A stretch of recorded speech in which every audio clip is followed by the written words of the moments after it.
So I'm sitting here at my home office, and I realize that I need to catch up on these videos that I promised for you brave, adventurous, for sale by owners. It is late, hence the sweatpants and the t-shirt. So I hope I'm not embarrassing myself. Okay. So the last time we talked, it was about the home selling process. This time, I want to discuss how to properly work with buyers. Now, when I say this, I don't mean dealing with personalities, even though that is a part of it. What I'm really saying is, well, look, there are people with doctorates that can't even manage personalities. People that studied psychiatry. But what I'm really referring to and what I mean is how do you make sure you're not wasting your time with a buyer? How do you know that you're not dealing with a tire kicker? Or how do you know that they aren't going to lowball you after taking up your time for weeks, promising they're going to make an offer? How do you know they aren't going to walk away from the deal when you're 2 weeks from closing? What I really want is, I hope this video is going to help you out in this area. Before we get into it, I do want to remind you that I am always here to help you out. And if you ever run into someone that is looking for an agent and they want an agent that's going to treat them right and keep it real with them and send them down the road to success, send them my way. Okay. So back to buyers. There's a reason that I primarily work with listings, and it's not that I don't like buyers. I like most people, but the problem is that buyers, for the most part, they want to be coddled and they want your undivided attention. They want to take zero chances on a home, and they want answers all times of the day, and mostly in the evenings and on the weekends. It takes a special person to work strictly with buyers, and there are so many types of buyers and home shoppers out there. It can be confusing, but luckily for me, when I have various buyers, I can refer them to fellow agents, and I also have a market full of homes to go and show them. You, on the other hand, only have one, your home. Okay? So the first thing that you need to do when meeting buyers is to make sure that they are serious and they are right for your home. Okay?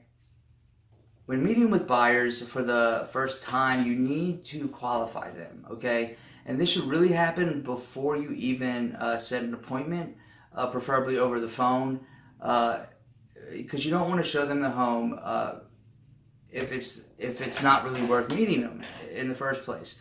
So when I say qualify, I really mean it. Qualify them. They should hit some standards, and you should have a set of questions to ask them that basically give you answers for the things. Let's say for these things. Okay, you want to know, is your house the kind of home that they want? Do they have a big family, for example? Is your home big enough for them? Is this close to where they work, and are they okay with the commute? Do they want to be in an urban area, or do they want to be in a rural one? What's their hobbies, and what are their future plans, and is this house going to fit into those things? So these kind of questions will help you identify whether or not the person on the other line that wants to see your home will actually want to buy it when they find out more about it. Okay.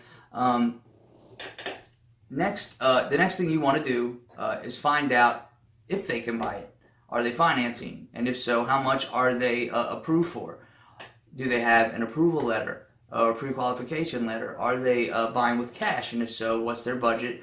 And do they have proof of funds? What's their motivation for buying? That is probably the most important element of a buyer. Do they have a deadline? Maybe they're expecting a baby. Maybe they have a lease ending. Maybe they're starting a job soon and they have to be in this town. Maybe they sold their house. All these things will tell you whether or not the buyer is an urgent one that will close, or one that they have all the time in the world and they can drag out the process and they don't have a need to buy right away. And maybe that doesn't match your situation.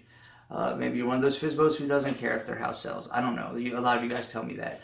The next thing you want to do is you want to know if they're working with an agent And if so, are you open to paying a commission? Because most of the time buyers are not prepared to do that. We both know that you don't want to pay a full commission or else you'd have listed your home. So are you comfortable with, and is that enough to motivate a buy? What are you comfortable with in commission, and is that enough to motivate a buyer's agent to work the deal? Because honestly, let's face it, as a private homeowner, you'll likely be asking the buyer's agent to do a little more work than they have to if they were managing the same type of sale with a listing agent on the other side. So for the buyer's agent, is the juice worth the squeeze? Okay, so once you qualify the buyer and you meet them, what are you going to want to do? What you're going to want to do is follow up with them. Okay, you don't want to blow them up and stalk them, but you do want to give them a call every now and then, maybe once a week, or if your timeline's getting shorter, every few days. And just ask them, what do they want to do? What do they think of the home? Are they still considering it? Don't tie up the potential sale of your home with one buyer that said they want to make an offer, they love your home, when you could be alienating potential buyers, a plethora of potential buyers. So really that's it. It's much shorter than the last video I did, and hopefully all the rest of the videos will be shorter too. I hope this helps. If you'd like, I'd be happy to share a sample of some buyer questions that you can use on the phone when you talk to a buyer. Just come up with some kind of intro if you're not a real estate agent, and these will help you ask questions, get the questions that you need to get the answers a lot easier. And in the meantime, good luck with everything. And remember, don't hesitate to call me.